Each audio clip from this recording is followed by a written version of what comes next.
बुद्ध के बारे में कहा जाता है कि वह खुली मुट्ठी वाले गुरु थे, तथाता थे। खुली मुट्ठी का अर्थ होता है जिन्होंने कभी कुछ भी छुपाया नहीं, कुछ भी बचाया नहीं। जो जैसा था, जैसा मिला था, जैसा अनुभव में आया था, उसको वैसा ही ज्यों का त्यों बांट दिया। इसीलिए उनको मार्गदाता भी कहा जाता है, उनको कल्याण मित्र भी कहा जाता है।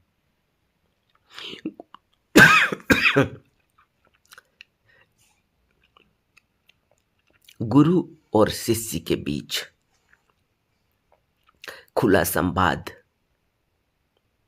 जब तक मन की गहराइयों से न हो, तब तक शिष्य को सब कुछ नहीं मिल पाता जो गुरु देना चाहता है। और गुरु जब देता है तो संवाद के लिए शब्द भी नहीं चाहिए, बिना शब्द के भी दे देता है। यही गुरु की खासियत है कि गुरु किसी संवाद के जरिए, किसी आदर्शवाद के जरिए नहीं देता।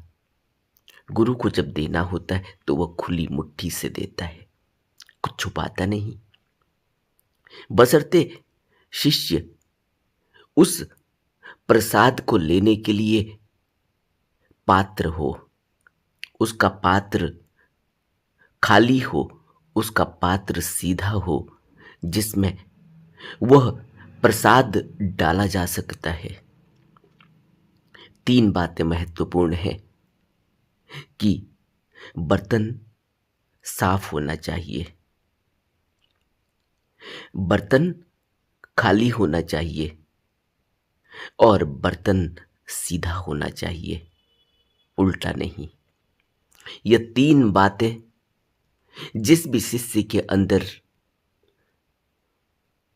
पैदा हुई, जिस भी शिष्य ने इन 3 बातों पर गौर किया, अपनी जिंदगी में उतारा, उसको गुरु का प्रसाद, खुली मुट्ठी का प्रसाद मिल जाता है। पात्र, पात्र का अर्थ यह है कि शिष्य को इन 3 बातों को अपने जीवन में उतारना होगा। पहली बात कि मन को साफ करना होगा। शुद्ध और साफ मन में ही बुद्ध के उपदेशों को जगह दी जा सकती है, वह उपदेश टिक सकते हैं। बुद्ध के उपदेशों का श्रवण शुद्ध मन में ही किया जा सकता है, बचा रह सकता है, टिका रह सकता है। अशुद्ध मन में बुद्धों के द्वारा दिया गया वह अमृत रूपी प्रसाद टिकता ही नहीं। यह पहली पात्रता है कि पात्र शुद्ध होना चाहिए, साफ होना चाहिए। और दूसरी पात्रता है, दूसरी बात है कि शिष्य खाली होना चाहिए। भरे हुए शिष्य को कुछ नहीं मिलता। जो भरा हुआ है, भरे हुए का अर्थ है जिसने अपने को ज्ञानी समझ लिया, जिसने अपने को यह मान लिया कि उसके पास कोई डिग्री है, उसके पास कोई बड़ी उपलब्धि है,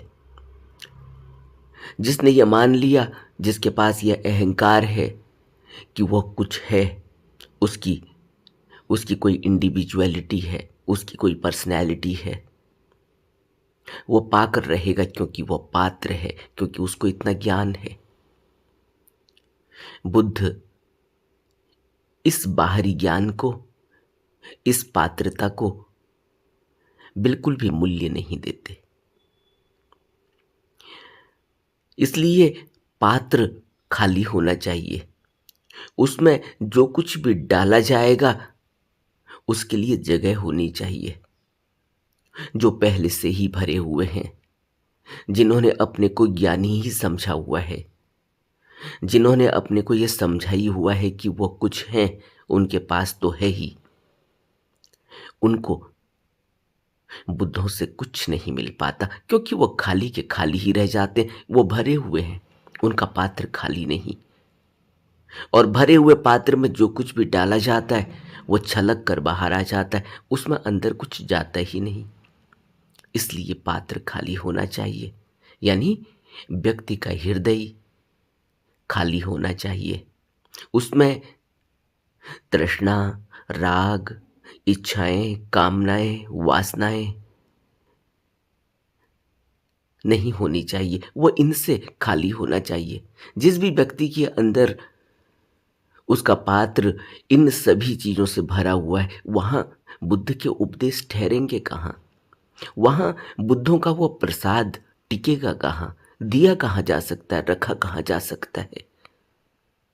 और तीसरी बात है कि बर्तन सीधा होना चाहिए, पात्र सीधा होना चाहिए। सीधे का अर्थ है कि जब भी कोई गुरु के दर्शन हो, जब भी कोई गुरु का सानिध्य हो, तब मनुष्य अहम में अकड़े ना, अहंकार में टेढ़ा ना हो, बल्कि सीधा, साधारण और समर्पण का भाव उसके अंदर होना चाहिए। शरण उसके अंदर पैदा होनी चाहिए। अगर उसके अंदर शरण नहीं है, अगर उसने यह माना ही है कि वह तो पात्र है, इसीलिए तो गुरु के आगे खड़ा है, वो जानता ही है, उसे पक्का कॉन्फिडेंस है कि उसने तो गुरु ने देना ही है। जिसको अपने ऊपर इतना मान है, जिसका सेल्फ इतना, जिसकी ईगो इतनी ज्यादा है कि उसको तो बुद्ध ने देना ही देना है, उसको तो गुरु ने देना ही देना है, क्योंकि उसके अंदर वह उस चीज का हकदार है।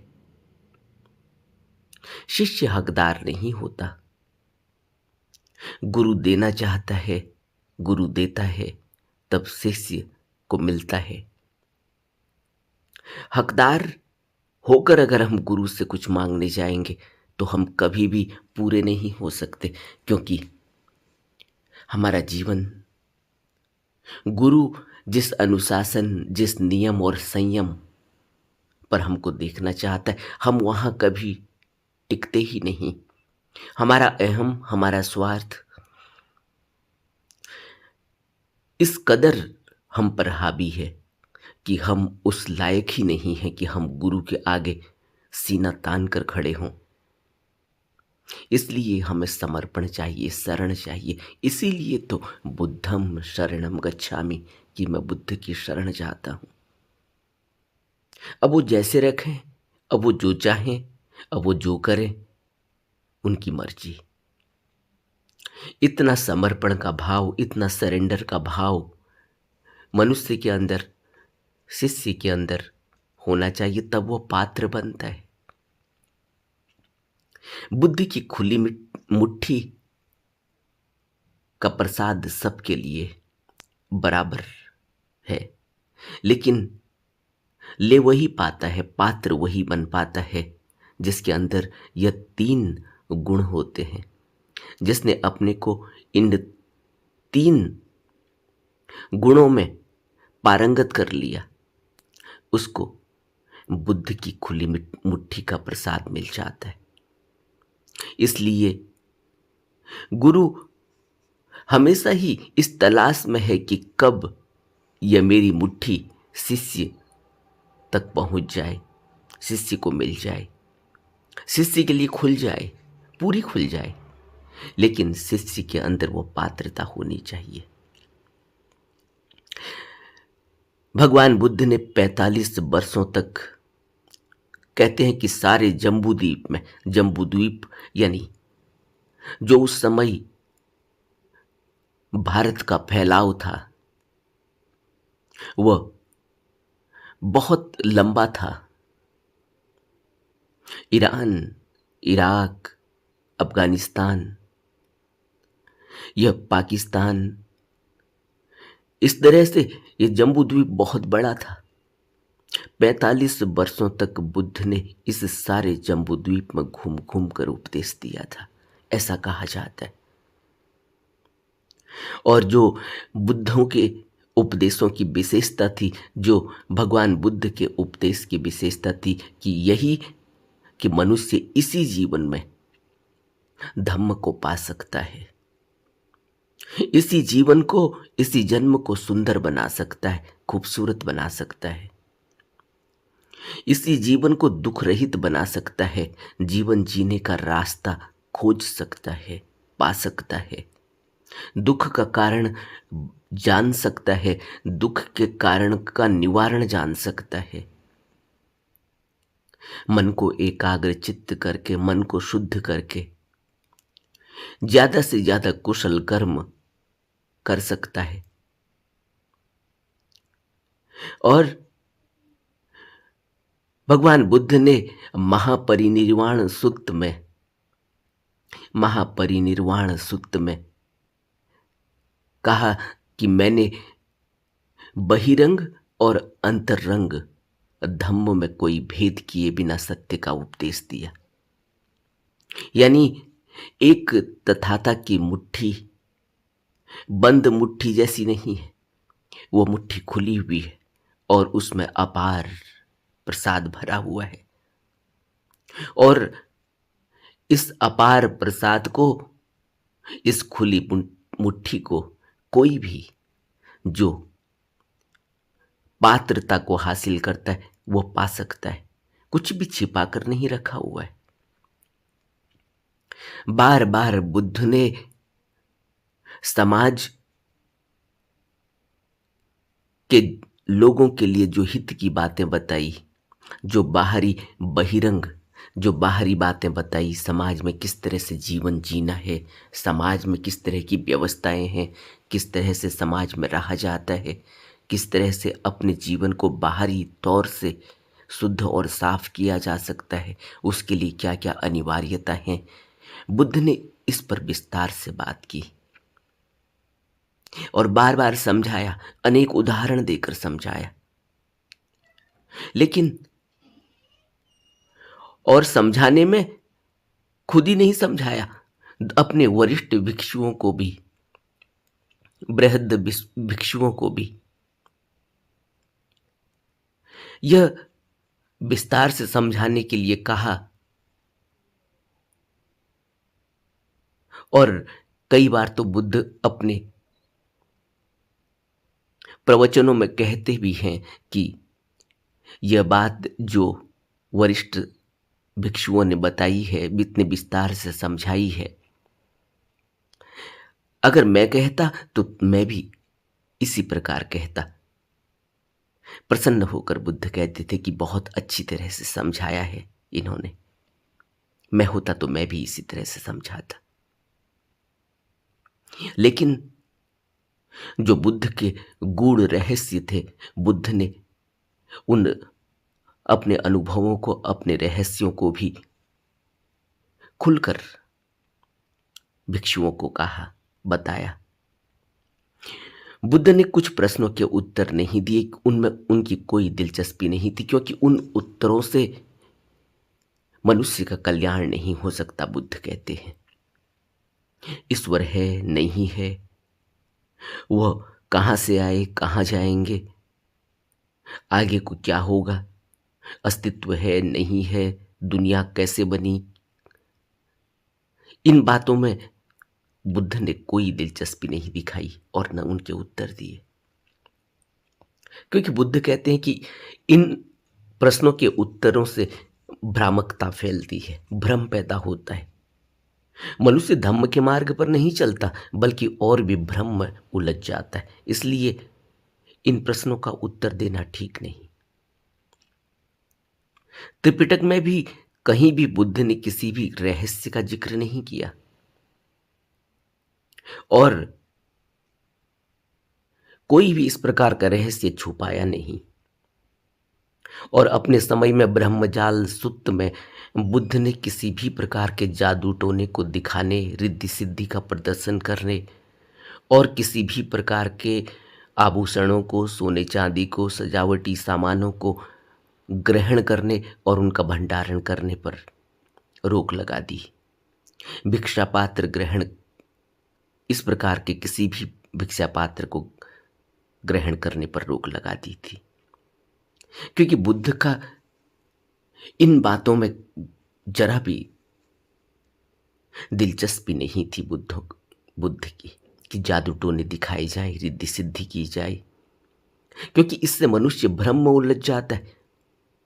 वह अपना विकास भी नहीं कर पाता और दूसरे को भी भ्रम में उलझा देता है, और उसने जो कुछ भी कमाया वह भी उसका चला जाता है। सारा आध्यात्मिक ज्ञान रिद्धि सिद्धि के जरिए, जादू टोने के जरिए वो व्यर्थ में ही बर्बाद कर देता है। इसलिए ब्रह्मजाल सुत्त में बुद्ध ने अपने भिक्षुओं को किसी भी प्रकार के रिद्धि सिद्धि का प्रदर्शन करने, जादू टोने को दिखाने से मना कर दिया। बुद्ध का सारा प्रयास मनुष्य के अंदर से अहम, मैं और मेरी की बीमारी को, उस अज्ञान को तोड़ने का था। और यह प्रयास बुद्ध ने 45 वर्षों तक अपने उपदेशों के जरिए किया। जैसे ही यह अज्ञान टूटता है कि मैं कुछ हूं, मेरा कुछ है, तभी मनुष्य निर्वाण के मार्ग पर चल पाता है। और तथागत की इस खुली मुट्ठी, तथागत की इन रहस्यवादी बातों, उनके अनुभवों को सबसे ज्यादा अगर किसी ने सराहा है तो वैज्ञानिक और एक चिंतक हक्सले। हक्सले कहते हैं कि भारतीय अनुमान की सूक्ष्मता का यह उल्लेखनीय संकेत है कि बुद्ध की दृष्टि महानतम आधुनिक आदर्शवादियों से अधिक गहरी रही होगी। यह मानव दृष्टि को मानव पीड़ा की जड़ की गहराई तक ले जाती है। मानव की पीड़ा, मानव का दुख। बुद्ध कहते हैं कि दुख तो है ही और दुख का उपाय भी है, और वह उपाय है आर्य अष्टांगिक मार्ग, दुख निरोध गामिनी प्रतिपदा। और अज्ञानता को समूल नष्ट करने का जो बुद्ध ने प्रसाद दिया, वो प्रसाद बहुत वैज्ञानिक है, उसका प्रभाव वैज्ञानिक है और उसका प्रभाव निश्चित ही है। इसीलिए बुद्ध कहते हैं कि जो भी धम्म के मार्ग पर चलेगा अंततः वह निर्वाण को प्राप्त कर ही लेगा, बशर्ते कि वह धम्म के मार्ग पर पूरे नियम, अनुशासन और विनय को लेकर चले। नमो बुद्धाय।